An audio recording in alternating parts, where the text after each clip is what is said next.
सिर्फ हवाई बातें नहीं चाहिए, हमें हमारी कुछ डिमांड्स एक्सेप्टेड चाहिए और बाकी डिमांड्स में बहुत क्लियरली बताना होगा उन्हें। एक एडिशनल डिमांड हमने ऐड की है कि हमारे किसी भी प्रोटेस्टर पे किसी भी प्रकार की कोई एफआईआर नहीं होनी चाहिए, ना अभी ना बाद में। लेकिन दिल्ली पुलिस की जो हरकत थी उसके बाद से they have lost all the trust. Dipke को एक्चुअली कल काफ़ी ज़्यादा फूड पॉइजनिंग हो गई थी, उल्टी दस्त काफ़ी ज़्यादा थी। He is not feeling well और यहाँ पे बहुत ज़्यादा लोग हैं जो मिलना चाहते हैं, तो फिर उसके लिए भी ऑकवर्ड हो जाता है मना कर पाना। देखो सर, लग तो बहुत कुछ रहा है लेकिन सरकार सुन नहीं रही है। हम जंतर मंतर पे हैं। सीजेपी का प्रोटेस्ट लगातार जारी है, भीड़ लगातार आ रही है, बढ़ रही है, रोज नए लोग जुड़ रहे हैं। ये आपको हम दिखा रहे हैं। मेरे साथ आशुतोष रांका हैं, सीजेपी के प्रवक्ता हैं। आशुतोष, एक राउंड की बातचीत सरकार के साथ आपकी हुई जिससे आप लोग संतुष्ट नजर नहीं आए। आज फिर खबर आई कि दूसरे राउंड की बातचीत के लिए कोई न्योता आया है, सही बात है?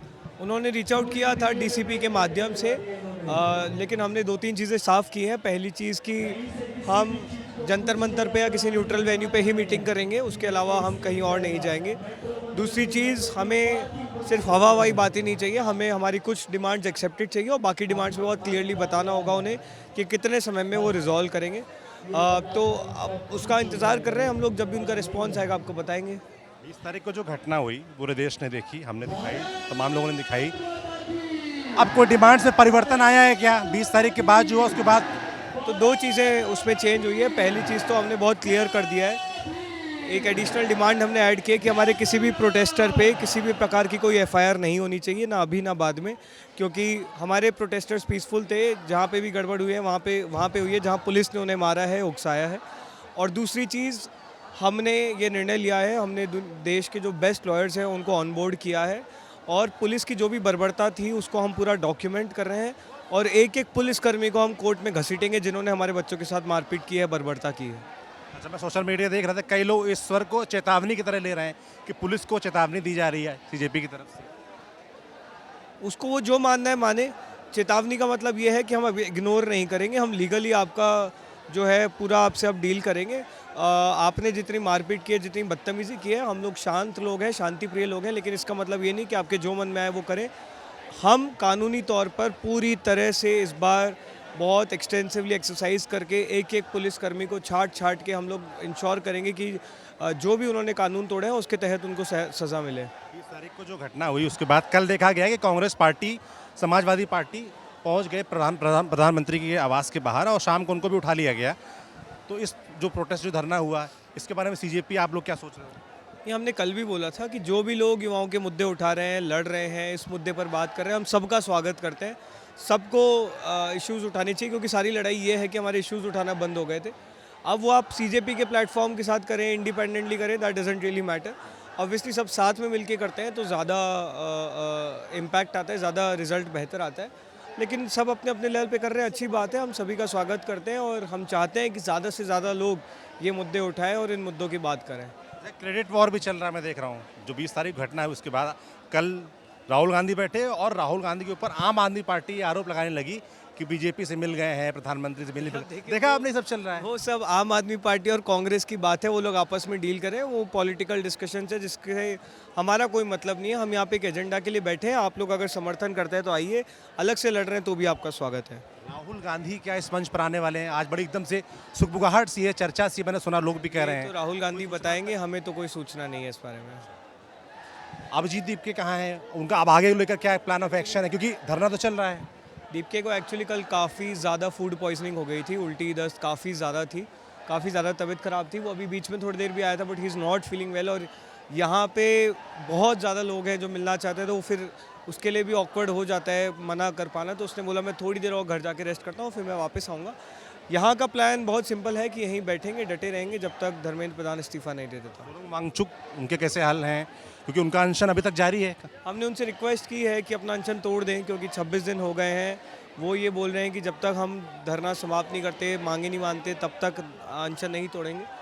हमने सोनम जी से आज ही रिक्वेस्ट की कि सर आप अपना अनशन तोड़ दीजिए और ये लड़ाई हम लोग एकदम शिद्दत से लड़ेंगे। बाकी उनके वाइटल्स स्टेबल हैं, लेकिन अब 26 दिन हो गए हैं तो आवाज़, एनर्जी बहुत कम है। अब सोनम जी से कल जितेंद्र सिंह और जेपी नड्डा मिलने गए, सही बात है? क्या कुछ हुआ, पता चला कुछ उसके बारे में? नहीं, सोनम जी ने जो हमारी 4 डिमांड्स थी वही रीआइट्रेट की है कि ये सब बातों को माना जाए और जितेंद्र जी ने और जेपी नड्डा जी ने भी एक्नॉलेज किया है कि ये डिमांड्स हैं उसके अलावा उनकी तरफ से सच कोई रिस्पॉन्स नहीं था। अच्छा, सरकार की तरफ से जो कहा जा रहा है, मैं देख रहा हूँ कि वो संसद में बातचीत करने को तैयार है, इस मुद्दे पर बहस करने को तैयार है। इसको कैसे देख रहे हैं आप लोग? करिए, उसमें तो कोई दिक्कत ही नहीं है, बातचीत तो होनी चाहिए। यही तो सारी लड़ाई कि आप बातचीत नहीं करते हैं, आप हमसे ही बातचीत 31 दिन बाद करना है। बातचीत करिए, लेकिन हमारी जो डिमांड्स है वो तो एक्सेप्ट करनी पड़ेगी, वो नॉन नेगोशिएबल है। प्रधानमंत्री की तरफ से जो सोर्सेस के जरिए चीज़ें निकल के आ रही हैं, जो तमाम मीडिया आउटलेट छाप रहे हैं, कि उन्होंने चिंता जताई, उन्होंने कहा कि जो नीट परीक्षा उसके खिलाफ सख्त कार्रवाई हुई, जिन्होंने गड़बड़ी की, इस तरह के बयान उनकी तरफ से डायरेक्टली तो नहीं आए, घूम फिर के आए। इसको कैसे देख रहा है सीजेपी? क्या सख्त कार्रवाई हो मुझे तो नहीं पता आज तक। पेपर कराने के लिए आपको एयरफोर्स लाना पड़ रहा है, टेलीग्राम बैन करना पड़ रहा है, तो अब हर पेपर से पहले इस देश में यही होगा। एयरफोर्स को बोल दें कि नेशनल सिक्योरिटी छोड़ के अब देश में पेपर कराएं, क्योंकि इन लोगों से पेपर लीक तो रुक नहीं रहे। क्या स्ट्रक्चरल चेंज हुआ पूरे सिस्टम में? कोई चेंज नहीं हुआ। भूख हड़ताल स्टार्ट होने के बाद 5 पेपर लीक हो चुके हैं, 4 पेपर लीक हो चुके हैं। LDC का पेपर लीक हुआ राजस्थान में, पैरामेडिकल परीक्षा का पेपर लीक हुआ, महाराष्ट्र में टीचर एलिजिबिलिटी टेस्ट का पेपर लीक हुआ, SSC का बोल रहे हैं, UGC नेट का पेपर भी लीक हो रहा है बोल रहे हैं। तो कहाँ अब चीज़ें चेंज हो रही है? कोई चेंज नहीं हुआ है। कितने लोग जेल में गए हैं? 150 पेपर लीक हुए हैं 2015 के बाद। कितने मामलों में आज तक जेल हुई है बताइए? तो ये सब ड्रामेबाजी, थिएट्रिक्स हम लोग बहुत देख चुके हैं। हमारे लिए बहुत क्लियर है कि एक ब्रॉडर रिफॉर्म्स अगर हमें चाहिए तो उसके पहले कॉम्पिटेंट एजुकेशन मिनिस्टर होना चाहिए। हम उसी की लड़ाई लड़ रहे हैं। कैनॉट प्लेस में भी कल शाम को कुछ खबरें आई कि कुछ हिंसा घटना हुई, पुलिस से मुठभेड़ हुई, ऐसा कुछ तो सही बात है? आप तो सूचना है, क्योंकि कल मैं अभिजीत दीपके का बयान भी सुन रहा था, वो कह रहे थे कि जिसको भी सीजेपी प्रोटेस्ट जोड़ना, सब लोग जंतर मंतर आएँ और कहीं इकट्ठा ना हो। बिल्कुल। और देखिए, किसी भी प्रकार की हिंसा का हम समर्थन नहीं करते हैं। आप अगर CJP के प्रोटेस्टर हैं तो आपको पीसफुल होना पड़ेगा। आप अगर वायलेंस कर रहे हैं, बदतमीजी कर रहे हैं, मारपीट कर रहे हैं, तो आप CJP के प्रोटेस्टर नहीं हैं। There is absolutely no support for any form of violence. और ये बात सही है कि हमने सबको बोला है जंतर मंतर पहुंचने के लिए। अभी बहुत पीछे का एरिया काफ़ी सारा ऐसा है जहाँ पे लोग पहुंच सकते हैं, तो इधर उधर ना घूमें, जंतर मंतर पहुंचे। कुछ मीडिया कर्मियों के साथ भी विजुअल्स आए, उनके साथ बदतमीजी हुई। वो बिल्कुल भी नहीं होना चाहिए, चाहे कोई भी मीडिया को हो, किसी प्रकार की बदतमीजी नहीं होनी चाहिए। सबको अपनी बात पूछने का हक है। मीडिया सवाल नहीं पूछेगा तो और क्या करेगा? तो हम लगातार प्रोटेस्टर से भी अपील कर रहे हैं। आज भी हमने 3 बार मैंने खुद ने अपील की है कि मीडिया कर्मियों से बदतमीजी ना की जाए। आप जो भी उनके सवाल है जवाब दीजिए। अगर लग रहा है कि वो कुछ उल्टी सीधी हरकतें कर रहे हैं, बदतमीजी कर रहे हैं, तो आप उनको साइड करवाइए। लेकिन धक्का मुक्की, मारपीट, ये सारी घटनाएं बिल्कुल नहीं होनी चाहिए। This is absolutely unacceptable.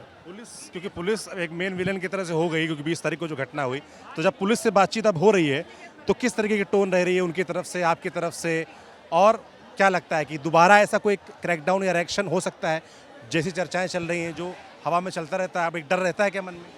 डर तो देखिए पुलिस से पहले दिन से नहीं था, लेकिन दिल्ली पुलिस की जो हरकत थी उसके बाद से they have lost all the trust.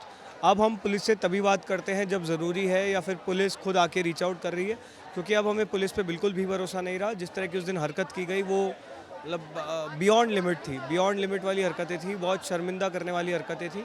तो उसका अब पुलिस को जो करना है करे, हम किसी से डरने वाले नहीं हैं, हम किसी क्रैकडाउन से, अरेस्ट से डरते नहीं हैं। लेकिन हाँ, आप पे अब हमको बिल्कुल भी भरोसा नहीं रहा। और सपोर्ट कैसा आ रहा है? जैसे मैं कई राज्यों में देख रहा था, अलग अलग छोटे छोटे लेवल पे प्रोटेस्ट शुरू हुए हैं, आप तक कहाँ से खबरें आ रही है, कैसे कैसे? सपोर्ट तो मतलब मैं आपको बता नहीं सकता किस लेवल पे अभी हमें सपोर्ट है। बैंगलोर में 3 दिन से प्रोटेस्ट चल रहा है, जयपुर में प्रोटेस्ट हुआ, मुंबई में हुआ, पटना में मैंने सुना अभी प्रोटेस्ट चल रहा है, पूरे देश भर में इस समय प्रोटेस्ट चल रहे हैं। यहाँ पे आप देखिए जितनी भीड़ इस समय जंतर मंतर पे, उससे कई गुना ज़्यादा भीड़ बाहर की तरफ इस समय बैठी है। तो बहुत ज़्यादा सपोर्ट है और हमें बहुत खुशी है कि लोग कहीं ना कहीं इस आंदोलन के साथ जुड़ रहे हैं, साथ दे रहे हैं, और एक उम्मीद के साथ हैं कि इस बार हम कुछ बदलाव लाएंगे। थैंक यू आशुतोष समय देने के लिए। बाकी आशुतोष थे, अपना जो भी अभी चल रहा है, जो भी अपडेट्स हैं उसके बारे में हमने कोशिश की उनके ज़रिए आप तक पहुंचाया जाए कि सीजेपी के प्रोटेस्ट फिलहाल कैसे चल रहा है, आगे का प्लान ऑफ एक्शन क्या है, सरकार से बातचीत का क्या कोई रास्ता खुला है, नहीं खुला है। बाकी यहाँ का जो नज़ारा मैं आपको फिर से एक बार दिखा दूँ, अभी करीब शाम का 4 बज रहा है। इधर मंच पर मैं आपको दिखाऊँ तो कुछ देर पहले बजरंग पुनिया आए थे, वृंदा करात बैठी हुई हैं, और लीडर्स आ रहे हैं, जा रहे हैं। और सबसे बड़ी बात जो है इस आंदोलन को अलग बना देती है, खास या लगातार बड़ा बनाती जा रही है, वो ये है ये नौजवान जो लगातार जुड़ रहे हैं, देश भर के कोने कोने से आ रहे हैं, हर दिन नए नौजवान जुड़ रहे हैं। ऐसा नहीं कि जो लोग शुरू से थे वही रिपीट हो रहे हैं।